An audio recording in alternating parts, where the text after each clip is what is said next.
Okay, still on page 231, Worlds in Collision. Now, we know, talking just a little bit more here about the Green Mile, we know that the greatest portion of this movie symbolically are taking place in a jail, like a prison. Alright? And we're going to see that same symbolism develop between this connection of Sennacherib and Jerusalem.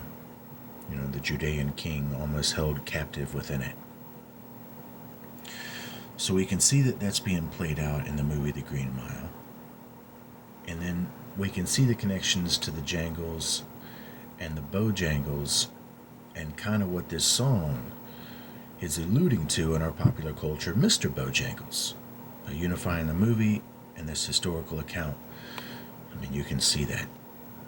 Hoping you can. So, in the song, it tells us that Mr. Bojangles jumped so high, which I would consider a major clue. We would want to look for something relative to that, even in this historical account here, because I believe that this historical account is being already influenced by an earlier, more ancient event, even from this perspective looking back. From their time, there's something already more severely ancient that they're being influenced by in multiple ways. So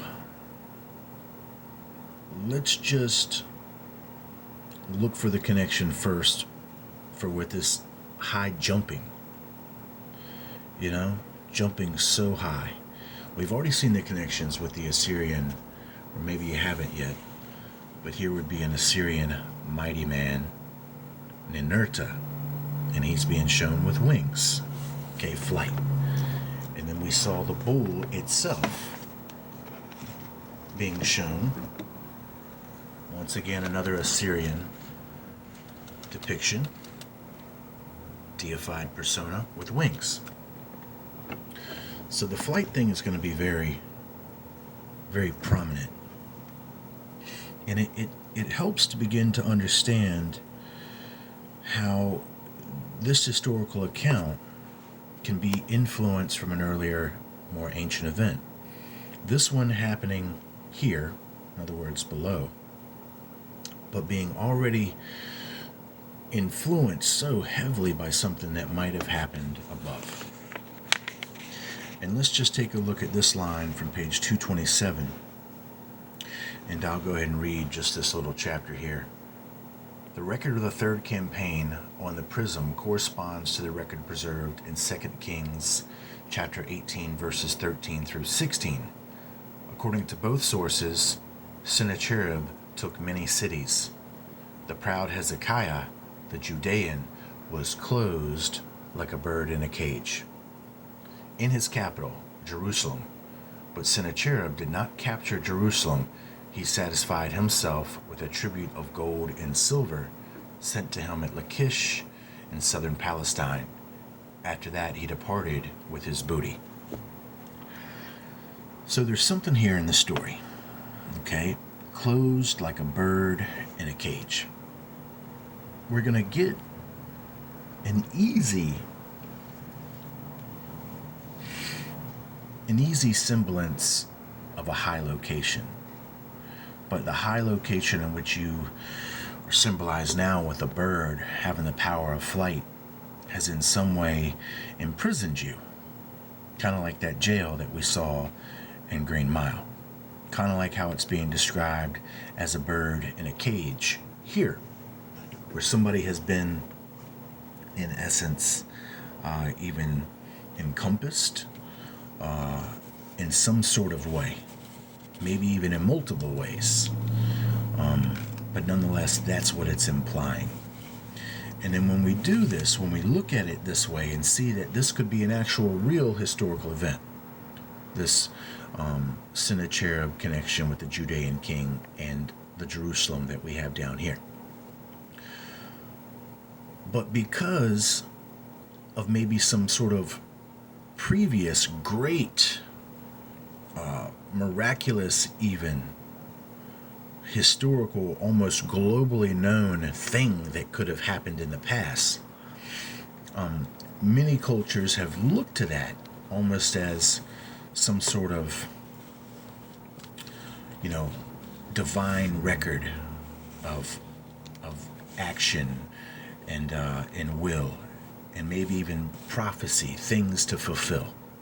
And because maybe some of these cultures see themselves at certain times as the benefactor of these divine prerogatives, they have sought to manifest the aspects in semblance as they might have translated it. So sacking this great fortress Jerusalem in comparison to an ancient high fortress, kind of like an ancient high Zion, another high fortress, another high location. And so in essence, we can see by the time Sennacherib comes around, he might have already been influenced by an earlier, more ancient event that could have even happened off-world. Could have happened, maybe in essence, with semblance of the moon, that then becomes ritualized, crystallized, ceremonialized into the ideology, and then even achieves manifest fulfillment in their actions, because they're hoping to, in essence, fulfill something that they might feel not has happened for them yet. So their kings become blinded into some sort of pattern influenced by an earlier ancient event. And that's kind of what I'm seeing here. And that's where I'm seeing the fusion of certain elements of the story with mice and bowstrings and jumping high in high locations and birds in cages, can carry infusions of symbolisms that are a product of both events.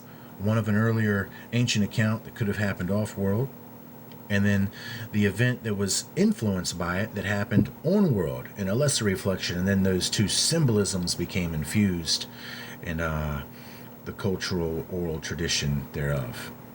And then, of course, confusion in trying to figure out which way's up or which way's down as you look at it all. So I think that that's what we have here, and we're going to use the Nana part of Nana Huat Zin. And this Nana is easily going to bring us to connections with the ancient moon, which would then fulfill the symbolisms here of this bird in a cage, this power of flight, that can then connect us now to symbolisms of the bow, and then this great hunter being sealed somewhere in connection with stars, a high location, symbolically Orion, which can then lead us to understand that it's the peoples of the crossing of Orion that have been sealed in a high location connected to it. And then that's where we'll get to this Venus thing being considered Venus flies. And then flies would fly up, go up somewhere, somebody connected to Venus, which would then be the sacred feminine, or the light bearer, the shining, the illuminated, the Sin, in which that translates as the Babylonian moon god, Sin, illuminated. And we could make almost a full circle of understanding of what all this begins to talk about. So we have an earlier super ancient event that took place, something very severe, some sort of trauma, warring factions. And then this sets the tone for the later lesser reflection of the manifest down here of warring kings looking to their earlier predecessors as gods, and then even seeking to fulfill their footsteps. So when I return, we will look into the connection with Nana Huat Zin in the semblance of the moon, and some symbols connected to these ancient Babylonian, Assyrian, and Akkadian gods symbolized as such. The very same name even, Nana. And then we might possibly get to Ezekiel 17 and some other accompanying information. I'll be back.